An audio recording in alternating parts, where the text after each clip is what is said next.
माझा महाराष्ट्र न्यूज सदैव आपल्यासोबत। ब्रेक नंतर पुन्हा एकदा आपलं स्वागत। वळूया पुढील बातमीकडे। कल्याणच्या परिमंडळ 3च्या 2 पोलीस शिपायांना आपल्या समस्या वरिष्ठांच्या समोर मांडल्या पाहिजे होत्या, पण त्यांनी तसे न करता त्यांनी त्या थेट माध्यमांसमोर मांडल्या आणि आता त्यांना ते फारच महागात पडले। वरिष्ठ पोलीस अधिकारी त्रास देत असून कुणीही ऐकत नसल्याने कंटाळून निकम आणि कर्डक यांनी प्रसार माध्यमांसमोर आपली बाजू मांडली होती। मात्र आपल्या समस्या वरिष्ठांच्या समोर मांडल्या पाहिजे। प्रसार माध्यमांसमोर जाऊन दोन्ही पोलीस शिपायांनी नियमबाह्य काम केल्याचं वरिष्ठ पोलीस अधिकाऱ्यांचं म्हणणं आहे। जितेंद्र निकम आणि राजन कर्डक यांच्या विरोधात शिस्तभंगाची कारवाई करण्यात आली। पोलीस कायदा 1966 अंतर्गत या दोघांवरही मानपाडा पोलीस स्टेशनमध्ये गुन्हा दाखल करण्यात आलाय। एका अल्पवयीन मुलीला गुंगीचं औषध देऊन रिक्षा चालकाने बलात्कार केलाय। यवतमाळमधील महागाव तालुक्यातील भोसा गावात ही घटना घडली। पीडित मुलीची प्रकृती गंभीर असून तिच्यावर यवतमाळच्या जिल्हा रुग्णालयात उपचार सुरू आहेत। रिक्षा चालक विजय खंदारे याच्या विरोधात महागाव पोलीस स्टेशनमध्ये बलात्काराचा गुन्हा दाखल करण्यात आलाय, परंतु आरोपी रिक्षा चालक फरार आहे। संबंधित मुलगी आरोपी रिक्षा चालकाच्या घरासमोरच राहत होती। त्याने ओळखीचा फायदा घेऊन मुलीला घरी बोलावलं आणि गुंगीचं औषध देऊन तिच्यावर बलात्कार केलाय। इतक्यावरच न थांबता त्या नराधमानं पीडित मुलीला घराबाहेर फेकून दिलं। शेतकऱ्यांच्या धान्याला योग्य भाव मिळावा तसेच ओबीसी प्रवर्गातील विद्यार्थ्यांना शिष्यवृत्ती देण्यात यावी। आत्महत्या केलेल्या शेतकऱ्यांच्या कुटुंबाला 5 लाख रुपयापर्यंत नुकसान भरपाई द्यावी। त्याचप्रमाणे जिल्हा संपूर्णपणे नक्षलग्रस्त घोषित करून या भागातील भार नियमन बंद करावे। या मागणीकरिता आज तालुका काँग्रेस कमिटीद्वारे लाखनी तालुका ते भंडारा तालुका पदयात्रा काढण्यात आली। धान्याला न मिळणारा योग्य भाव तसेच जिल्ह्यातील ओबीसी, एससी, एसटी प्रवर्गातील विद्यार्थ्यांना शिष्यवृत्ती देण्यात यावी। आत्महत्या केलेल्या शेतकऱ्यांच्या कुटुंबाला 5 लाख रुपयापर्यंत नुकसान भरपाई द्यावी। नक्षलग्रस्त भागातील भार नियमन बंद करावे। आणेवारी पद्धतीत सुधारणा करून गावनिहाय आणेवारी करावी। शेतकऱ्यांना सरसकट कर्जमाफी करण्यात यावी व मागणीकरिता आज तालुका काँग्रेस कमिटीतर्फे लाखनी ते भंडारा अशी पदयात्रा काढण्यात आली।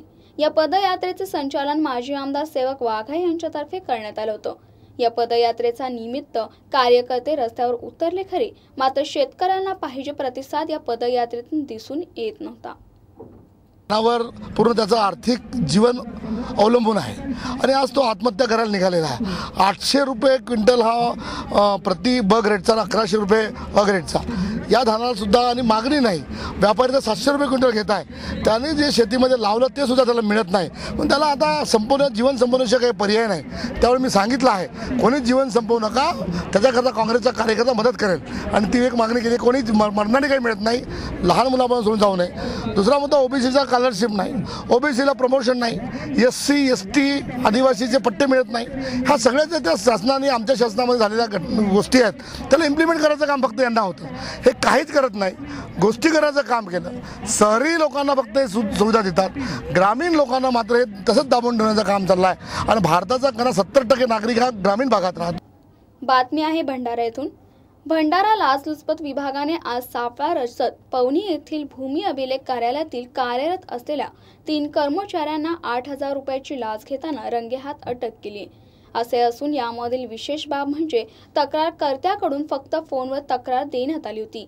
या अनुषंगाने लाचलुचपत विभागातर्फे यशस्वी सापळा रचत या 3ही आरोपींना अटक करण्यात आली। भंडारा येथील लाचलुचपत विभागाने आज सापळा रचत पवनी येथील भूमी अभिलेख कार्यालयातील 3 कर्मचाऱ्यांना 8,000 रुपयाची लाच स्वीकारताना रंगेहात अटक केली। तक्रारकर्त्यानुसार त्यांनी भूखंडाचा फेरफार करण्याकरिता भूमी अभिलेख कार्यालयात अर्ज दाखल केला, पण या अर्जामध्ये अनेक त्रुट्या असल्याचं कारण दर्शवून फेरफार घेण्यास नकार देण्यात आला। अधिकाऱ्यांना पैसे द्यायचे असल्यामुळे अर्जदाराकडून 10,000 रुपयाची मागणी येथील 3 कर्मचाऱ्यांकडून करण्यात आली। शेवटी या कर्मचाऱ्याला 8,000 रुपये देण्याचे ठरले, मात्र तक्रारकर्त्याला लाच देण्याची इच्छा नसल्यामुळे त्यांनी भंडारा येथील लाचलुचपत विभागात फोन करून ही माहिती दिली व फोनवर तक्रार देऊन यशस्वीरित्या सापळा रचून येथील 3 कर्मचाऱ्यांना अटक करण्यात आली। विशेष बाब म्हणजे लाचलुचपत विभागाने फोनवर तक्रार घेऊन या वर्षाची ही पहिली कारवाई करण्यात आली आहे। तसेच लाचलुचपत विभागातर्फे टोल फ्री क्रमांक देण्यात आला होता, मात्र त्याला पाहिजे तसा प्रतिसाद तक्रारकर्त्यांकडून मिळत नव्हता। मात्र आज झालेल्या घटनेमुळे तक्रारकर्ते अधिक जागरूक झाल्याचं दिसत आहे।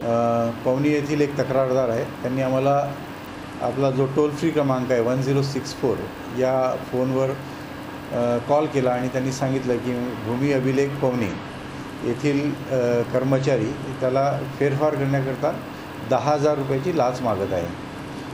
त्या तक्रारदाराला आम्ही सूचना दिल्या की तुम्ही तिथेच थांबा, आम्ही तात्काळ येतो। आम्ही त्याच्या तक्रारीवरनं पंच बोलवले आणि पंचांना सोबत घेऊन गेलो।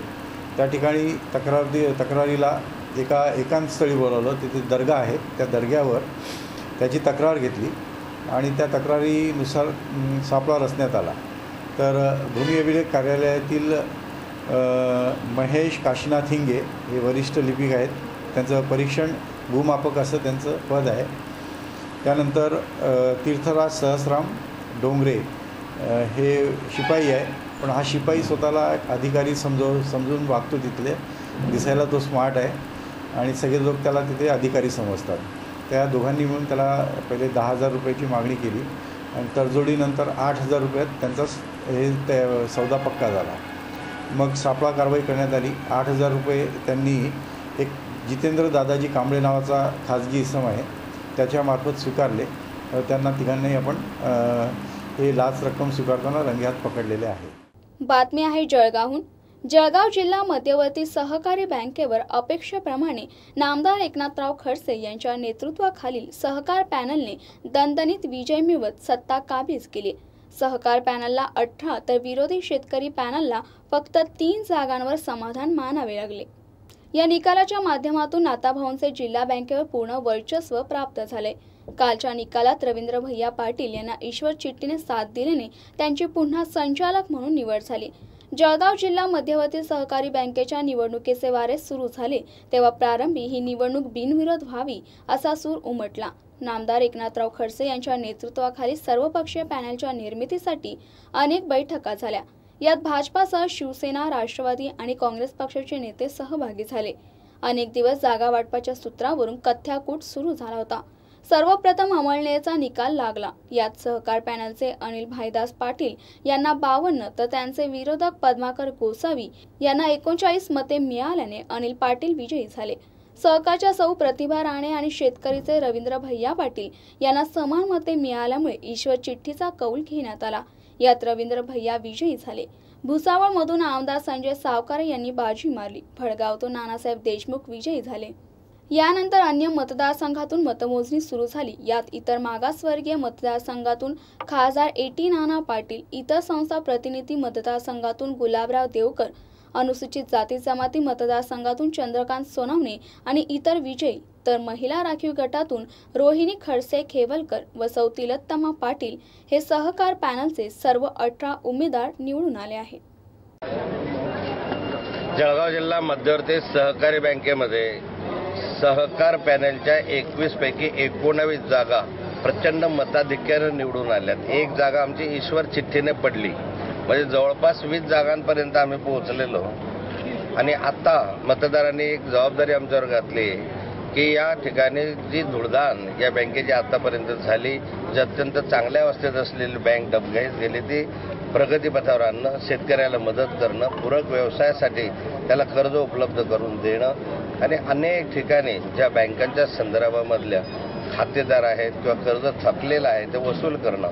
बँक मोठ्या प्रमाणावर NPA गेली होती। नियमबाह्य कर्ज या ठिकाणी कधी म्युन्सिपाल्टीला कर्ज, शैक्षणिक संस्थांना कर्ज जे नियमामध्ये नव्हतं असं कर्ज दिलं गेलं, ते वसूल झालं नाही। ते वसूल करण्याची जबाबदारी आता संचालक मंडळावर आहे। आव्हाने मोठे आहेत आणि या माध्यमातून आम्हाला पार पाडायचं मिळाली होती। नाथाभाऊंची मुलगी म्हणून जर मिळायचं असतं तर त्याला बरीच दुसरी कारणं असू शकतात। माझं काम बघून मला उमेदवारी मिळाली आणि त्याच्यावरती मला मिळालं तर त्याच बेसिसवर मिळेल।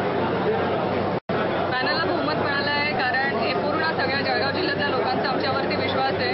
नाथाभाऊंच्या नेतृत्वाखाली आमचे सहकार पूर्ण सर्वपक्षीय पॅनल तयार होतं। लोकांना शेवटी बदल हवा होता आणि तो बदल आता घडलेला आहे। सगळ्यांचे आम्ही मनपूर्वक अभिनंदन करतो की त्यांनी आभार मानतो की त्यांनी आम्हाला एवढ्या विश्वासाने निवडून दिले सगळ्यांना। जाता जाता एक नजर टाकूया आजच्या हेडलाईन्सवर।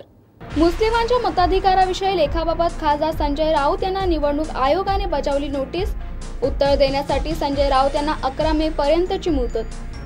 हिट अँड रन प्रकरणात सलमानने अपघात केला नव्हता, मग तो का पळाला? न्यायालयाने उपस्थित केला प्रश्न। आणि बीडीडी चाळीची अवस्था फारच खराब. 15 वर्षात मुंबईतल्या बीडीडी चाळीबाबत निर्णय व्हायला हवा होता, मात्र तो झाला नाही. त्यामुळे आता आम्ही निर्णय घेणार, असं सांगत मुख्यमंत्र्यांची काँग्रेस राष्ट्रवादीवर जोरदार टीका. तुर्तास वेळ झाली आहे इथेच थांबण्याची. तुम्ही कुठेही जाऊ नका. पाहत राहा गरजा महाराष्ट्र न्यूज, सदैव आपल्यासोबत.